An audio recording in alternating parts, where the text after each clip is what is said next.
क्या depression, anxiety and ये सारी प्रॉब्लम्स पहले ही थी? पहले लोग बहुत और ड्रास्टिक बीमारियों से ज़्यादा जूझ रहे थे, जैसे कॉलरा था, इन्फ्लुएंजा था।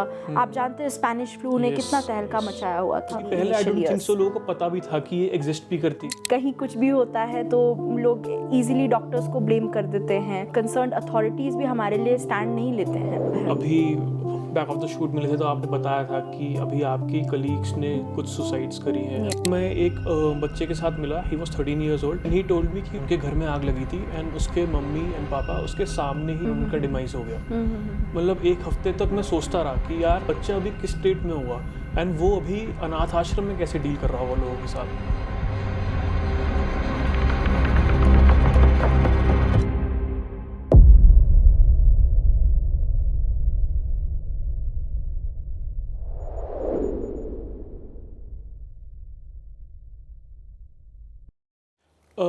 व्हाट डू यू थिंक कि पहले जो हमारा इंडिया में ट्रेडिशन था, क्या डिप्रेशन, एंजाइटी एंड ये सारी प्रॉब्लम्स पहले ही थी, हम उसको एक्सेप्ट नहीं करना चाह रहे थे एंड अभी मिडल एज में वो कितनी होगी एंड कितना लोग एक्सेप्ट कर रहे हैं? And the most important question, future में क्या होने वाला है? आई मीन 2025, 30, 35, 40, 50, एटलीस्ट 50 तक हम कैसी स्टेट में पहुंचे? क्या ये बहुत ज़्यादा मेजर इशू बन जाएगा एक नॉर्मल लाइफ का, या फिर ये डे बाय डे डिक्रीज होता रहेगा एंड लोग एक नॉर्मल लाइफ में आने लगेंगे? दो क्वेश्चंस आपने मुझसे पूछे। पहला था पास्ट के बारे में कि पहले लोग कैसे थे, क्योंकि पहले आई डोंट थिंक सो लोगों को पता भी था कि ये एग्जिस्ट भी करती है। मेन वही रीजन है। इनकी रिपोर्टिंग कम इसीलिए है क्योंकि एज आई सेड अभी भी इंडियन कल्चर में denial is the first defence mechanism. But क्या ये फॉरेन में आ चुका था कॉन्सेप्ट? कुछ हद तक यस, क्योंकि हमारे आप अगर सारे डेटा देखोगे तो फॉरेन के ही डेटा है उस हिसाब से। बट जैसे जैसे लोग इसके बारे में अवेयर होते गए उन्होंने रिपोर्टिंग स्टार्ट करी, which is where we are finding these data. इसका मतलब ये नहीं है कि पहले नहीं था, पहले रिपोर्टिंग कम थी, पहले लोगों को इन सिम्टम्स के बारे में पता ही नहीं था। पहले लोग बहुत और ड्रास्टिक बीमारियों से ज़्यादा जूझ रहे थे, जैसे कॉलरा था, इन्फ्लुएंजा था। आप जानते हैं स्पेनिश फ्लू ने कितना तहलका मचाया हुआ था। तो उस टाइम लोग इन सब बीमारियों को बीमारी मानते थे। बात वो है, दैट डजंट मीन कि ये प्रॉब्लम्स उन्हें नहीं होती थी। आप अभी के टाइम में देख लीजिए, जब से कोविड हुआ है suddenly I have seen spike of so many depression anxiety cases. Having said that triggers me कि इससे पहले भी तो कितने ज़्यादा मतलब वायरल्स जो स्प्रेड हुए थे, चाहे स्पेनिश फ्लू की बात करें और भी कितने सारे पैंडमिक्स हुए थे। तो क्या उस टाइम लोगों को इस तरीके का फियर, डिप्रेशन, एंजाइटी नहीं हुआ होगा क्या? After all we are all human beings. It's just that we never appreciated those symptoms that much and we never reported it to them. Do you think पहले लोग ज़्यादा स्ट्रॉन्ग हार्टेड थे and अभी लोग थोड़े से ज़्यादा इमोशनल हो गए हैं? I would not say exactly that. लोगों को रेजिलियंस ज़्यादा थी। I come back to this aspect कि हाँ, रेजिलियंट लोग ज़्यादा थे।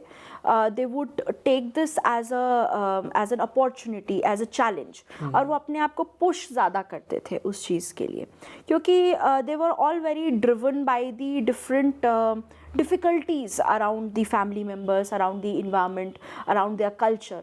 तो वो अपने आप को पुश ज़्यादा करते थे। बट जैसे जैसे लाइफ ईजी होती गई थोड़ी सी, I would say it is easy, क्योंकि गिव और टेक हम पहले से ज़्यादा इक्विप्ड है, पहले से ज़्यादा हमें कंफर्ट है, पहले से ज़्यादा हमारे पास सर्विसेज अवेलेबिलिटी हैं, तो टेक्नोलॉजी ज़्यादा है। तो हम कहीं ना कहीं एडजस्ट होते गए और हमने अपनी रेजिलियंस कहीं ना कहीं लो कर ली। तो येस, डेफिनेटली हम उतना अब आज के डेट में स्ट्राइव नहीं करना चाहते।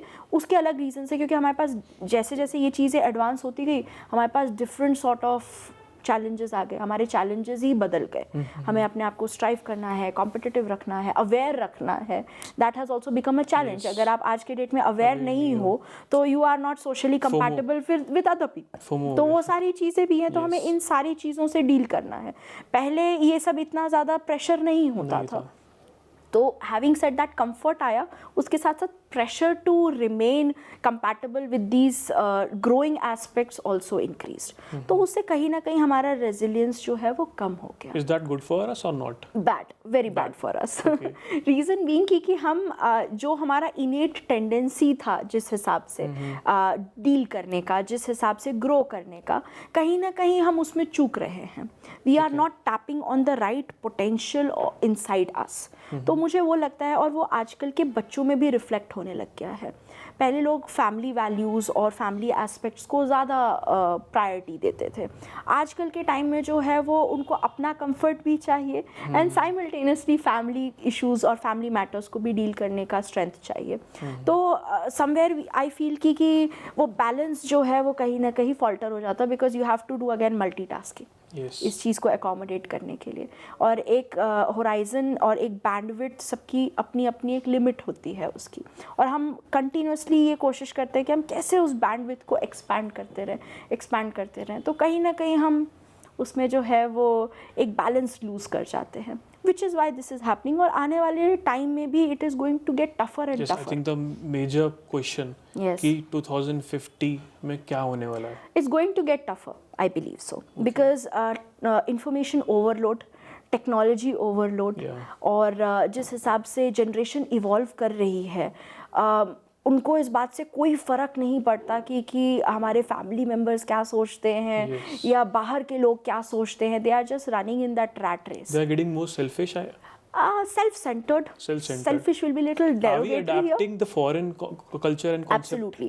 हमारा जो था एक familial environment होता था rather than individualistic environment. Yes. But आजकल के टाइम में बहुत ही individualistic environment हो रहा है। Self-centered लोग ज़्यादा है। हमारे जो family का जो एक circle होता था, it is continuously shrinking, और वो इस level तक shrink हो गई है कि अब सिर्फ me myself तक ही रह गया है। तो अगर आप फैमिली सपोर्ट को लूज़ कर दोगे तो naturally man is a social animal, और वो सोशल जो मैं बात बोल रही हूँ वो सोशल मीडिया वाला सोशल नहीं है। It is about the family, it's about your close relatives, it's about your friends and family support system I am talking about. But do you think we also have to set a boundary with them? क्योंकि कई relatives ऐसे होते हैं जो कि actual में problem होते हैं आपकी एंजाइटी एंड डिप्रेशन के लिए। yes। मतलब if you meet some Punjabi family, वो पहली बार मिलेंगे, अरे क्या हाल है, आपकी सैलरी कितनी है? True। Their first question is salary कितनी है? या शादी कब कर रहे हो? Yes। तो आई थिंक उनकी भी गलती नहीं है, बट जिस मतलब ट्रेडिशन से वो लोग आ रहे हैं कि उनके साथ भी सेम बिहेवियर हुआ है, सेम चीज़ें हुई हैं, तो उनके लिए बहुत नॉर्मल है कि हाँ यार सैलरी तो पूछिए। तो मतलब व्हाट डू यू थिंक, क्या हम इतने क्लोज उनके साथ हो सकते हैं कि हाँ सैलरी तो पूछिए, उसको एक्सेप्ट करना चाहिए, या फिर इसको सोचना चाहिए कि नहीं यार ये मेरा पर्सनल वो है कि नहीं पूछना चाहिए था? एब्सोल्युटली। जैसे कि मैंने कहा कि जैसे टाइम्स इवॉल्व हुए, उसके साथ साथ कम्युनिकेशन भी तो इवॉल्व हुआ है, उसके साथ साथ आपका फ्रीडम इवॉल्व हुआ है। पहले के टाइम में लोग इतना इस चीज़ को बॉदर नहीं करते थे या माइंड नहीं करते थे, क्योंकि बहुत लोग freedom of speech he exercise नहीं करते थे। अब आप किसी भी फैमिली मेम्बर के पास जाओ, अभी भी कुछ फैमिलीज़ में ऐसा होता है कि वो बड़ों के सामने ओपनली बात नहीं कर सकते या अपनी बात नहीं रख सकते, तो कुछ बड़े अपनी लिबर्टी समझते हैं आपके पर्सनल स्पेस में इंटरफेयर करने का, तो वो एक फैमिली डायनामिक्स एक अलग चीज़ हो गई। तो वो तो डिपेंड करता है पर्सन टू पर्सन और फैमिली टू फैमिली कि किस तरीके का आपका कल्चर है। Again culture plays a huge role here. अगर आपके जनरेशन बाय जनरेशन वही कल्चर फॉस्टर हुआ है, तो बेचारों को क्या पता है कि कहाँ पर्सनल बाउंड्री ड्रॉ करनी है, कहाँ प्रोफेशनल बाउंड्री ड्रॉ करनी है। तो it is something about communication with them. But yes, अगर आप इस चीज़ को भी एक सोफिस्टिकेटेड वे में और एक रिस्पेक्टफुल वे में अगर कम्युनिकेट कर दें, तो I think that will also sort out your problem. अगर आप बोलें कि वैसे तो ठीक है, वैसे तो मैं आपको बता दूं, बट आई वुड प्रेफर कि ये चीज़ मैं अपने तक ही रखूं, तो मैं ज़्यादा कंफर्टेबल फील करूंगा आपसे बात करने में। So that way if you can communicate with them in a respectful manner, they will also understand and it's a good learning for them. ठीक है, आई थिंक हमें काफ़ी इन्फॉर्मेशन मिली है आज कि आप बेसिकली रोज़ कैसे पेशेंट्स के साथ डील करते हो, एंड आपके वर्स्ट केसेस क्या क्या थे, and what do you think about past and future.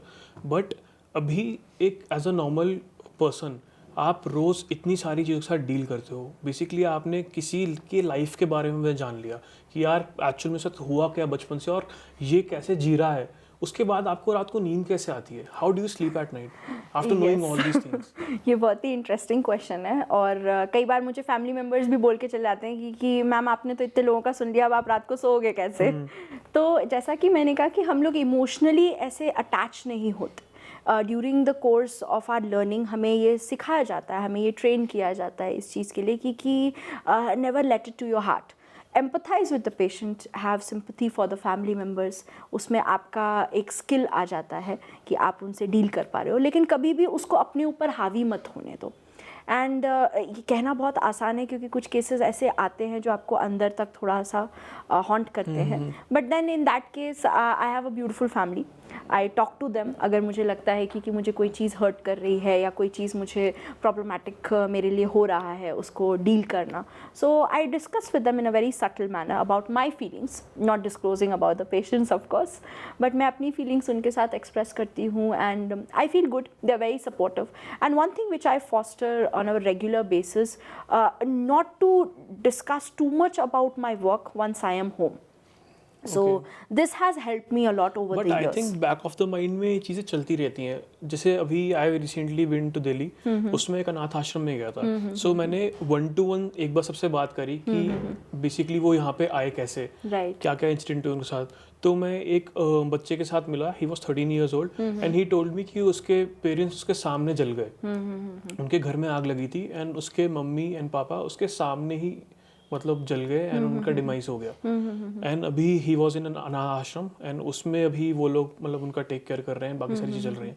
तो मतलब एक हफ्ते तक मैं सोचता रहा कि यार किसी के सामने ही ये सब इतना बड़ा इंसिडेंट हो गया एंड उनके पेपर्स, उनका मतलब अब तक का जो कुछ भी था वो सब जल गया उस आग में. तो मतलब उसके बाद पहला क्वेश्चन तो ये कि वो बच्चा अभी किस स्टेट में होगा एंड वो अभी अनाथ आश्रम में कैसे डील कर रहा होगा लोगों के साथ. एंड सेकेंडली मेरे तो बैक ऑफ माइंड में बार बार चले जा रहा था. Right. Same question. So see it's a very traumatic event. Yes Indeed, किसी के भी साथ ऐसा हो जाए उसके लिए तो ये भुला पाना ही बहुत मुश्किल है. और कई तरीके के बच्चों को तो फोबियाज हो जाते हैं इस चीज़ से. लाइक इफ़ ही और शी हैज़ सीन फायर, सो वो उस चीज़ को अपने अंदर जो है वो हमेशा रखता है कि this was something which has happen to me and it has taken something very very important from me. तो कुछ बच्चों को तो फोबियाज हो जाता है इस चीज़ से. तो ये सारे traumatic events as I said कि ये सब हमारी मेमोरीज़ में बनते जाते हैं और उसके काफ़ी सारे रिस्पॉन्सेज होते हैं जो हम अलग अलग तरीके से अपनी इन्वायरमेंट में देते हैं और अलग अलग हमारे स्टिमुलाई होते हैं जिसकी तरफ हम रिएक्ट करते हैं.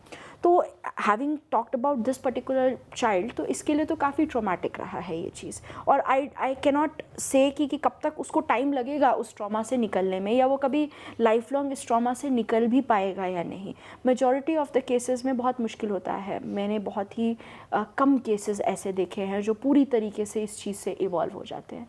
कहीं ना कहीं तो वो आपके अंदर रहता ही रहता है. जहाँ तक मेरी बात करें तो आप बोल सकते हैं कि इतने साल हो गए हैं मुझे और ऑन अ रेगुलर बेसिस मैं इस तरीके की चीज़ें सुनती ही रहती हूँ. तो कहीं ना कहीं मैं इस चीज़ के लिए थोड़ी सी ज़्यादा अट्यून्ड या अडेप्ट हो चुकी हूँ क्योंकि ये मुझे इतना अंदर तक जो है हर्ट नहीं जब करता हम है. अभी बैक ऑफ द शूट मिले थे तो आपने बताया था कि अभी आपकी कलीग्स ने कुछ सुसाइड्स करी हैं एंड अभी आप उसमें भी काफ़ी ज़्यादा इन्वॉल्व हो. यस, मतलब आई मीन वो भी आपके दिमाग में काफ़ी चलता रहता होगा. एब्सोल्युटली. एज इन पर्सन आप उनको जानते थे? I think yes, I had known few of them, but it's a very tragic event. और कहीं ना कहीं हम अपने आप को ही क्वेश्चन करने लग जाते हैं कि हम क्या कर रहे हैं इस केसेस में. कुछ फ्रेंड्स ऐसे हैं, कुछ कलीग्स ऐसे हैं, specially talking about suicides among the doctors in today's time. After all they are also human being. आजकल के टाइम में कहीं ना कहीं we have become an unforbidden and unforgivable person in the world कि कहीं कुछ भी होता है तो लोग ईजिली डॉक्टर्स को ब्लेम कर देते हैं. Lot of violence is there against the doctors और बहुत सारे कंसर्न्ड अथॉरिटीज़ भी हमारे लिए स्टैंड नहीं लेते हैं. We have to fend for ourselves. जबकि हम इस सर्विस में हैं, हम लोगों की हेल्प करते हैं. कोविड टाइम में हमें कोविड वॉरियर्स बनाया गया था, बट हैविंग सेड दैट हमारे लिए स्टैंड लेने वाले बहुत कम लोग हैं. और हम internally in the doctors fraternity also we don't take as much stand for our colleagues as much we should be taking. तो मुझे इस चीज़ के लिए भी थोड़ा सा एक कहते हैं ना कि कंटेंट फील नहीं करती मैं इस चीज़ के लिए. और कहीं ना कहीं ये मुझे हर्ट करता है कि हम अपने पेशेंट्स के लिए जितना केयर गिविंग है, जितना हम उनके लिए कंसिडरेट होते हैं, हम कहीं ना कहीं अपने लिए उतना कंसिडरेट नहीं हैं. Okay. लोगों की बहुत धारणाएं हमारे बारे में कि ये डॉक्टर्स हैं तो ये तो पैसे लूट लेते हैं, या ये डॉक्टर्स हैं इनका तो ये धंधा हो गया है. Yes. बहुत सारे डेरोगेटरी टर्म्स हैं हमारे लिए. बट हैविंग सेड दैट, आप अगर आपके कुछ एक्सपीरियंसेस खराब हुए हैं उस कारण से आप हर चीज़ को जनरलाइज तो नहीं कर दोगे. There are lot of doctors who are striving day and night, और ये जो सुसाइड आप डॉक्टर्स में देख रहे हैं ये उसी वर्क प्रेशर और उसी डिससेटिस्फैक्शन, उसी डिसकंटेंटमेंट का रिफ्लेक्शन है. It denotes that somewhere we are not happy with the services, with the amount of work, with the amount of reward that we are getting. I think हम अब एक non rewarding field हो गए हैं. और उसका काफ़ी कुछ आप रिफ्लेक्शन देख सकते हैं. काफ़ी सारे मेडिकल कॉलेजेस तो खुल रहे हैं, लेकिन अब डॉक्टर्स बैठने वाले जो एग्ज़ाम देने वाले हैं उनकी अब जो है नंबर्स कम होते जा रहे हैं. There are lesser candidates now. पहले लोग इस फील्ड में एक्टिवली जाना चाहते थे, अब थोड़े कम हो गए. अब आप देखेंगे जिनके पेरेंट्स भी डॉक्टर्स हैं वो भी बोलते हैं कि बेटा तू कुछ और ही कर ले, या बच्चे तू कुछ और ही कर ले, rather than becoming a doctor. तो कहीं ना कहीं डिससेटिस्फैक्शन एंड डिसकंटेंटमेंट तो है ही, और we are not rewarded that much. आप सैलरीज देख लीजिए, या रिस्पेक्ट देख लीजिए, या अमाउंट ऑफ सोशल सपोर्ट देख लीजिए डॉक्टर्स में, compare to any other field I think हम सबसे लो रैंक करते हैं. विच इज़ वाई काफ़ी सारे डॉक्टर्स जो है वो आजकल के टाइम में सुसाइड कमिट कर रहे हैं. So guys, this was striving minds for you. अगर आपको कोई भी क्वेरीज हो please drop down in the comments. हम इसके बारे में पूरी बात करेंगे और हमारे एक्सपर्ट के साथ पर बात करेंगे कि एग्जैक्टली इस प्रॉब्लम का क्या सॉल्यूशन हो सकता है. एंड नेक्स्ट पॉडकास्ट सीरीज में इसको क्रिएट करेंगे. Thank you so much. Bye bye. Take care.